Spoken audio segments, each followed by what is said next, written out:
一个妈妈骑机车载小朋友到超商，小朋友就徛伫个头前卡大所在，小朋友要落车。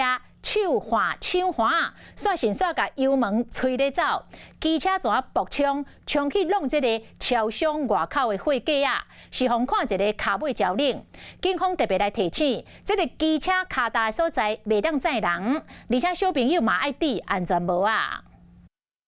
大人载囡仔来到超商，毋过这个囡仔可能是着急要落车，手去挽着油门，规台乌多摆阵咧冲出去，直接去弄到超商门口的货架啊，才停落来。这时大人赶紧看囡仔的头，看到伤无，所来倒退路，店员听到声随走出来看。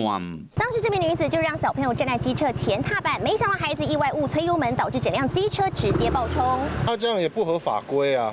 照理来说要坐后面了，他要下来，还是习惯要抓点东西了，一不小心就抓到油门。也就是说停下来说一定基本上要马上熄火了，不要让小孩子站在车子前面、摩托车前面是比较好的做法。都是因为烟瘾无禁，致使囡仔呢吹着油门，车阵咧冲出去，真危险。依照道交条例规定，乌多摆脚踏板袂使载人，嘛袂当设安全椅啊，违反的人会使出300到600块的罚款。警方嘛提醒讲，大人甲囡仔坐乌多摆出门，拢爱戴安全帽。呼吁家长应让孩童乘坐于驾驶后方的固定座位，并佩戴适合的安全帽，保障儿童安全。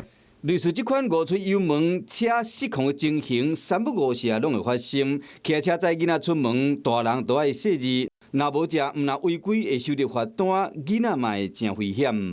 Hello， 我是庄宇杰。想要抢先掌握最及时的新闻资讯吗？赶快订阅、按赞、开启小铃铛，锁定华视新闻 YouTube 频道。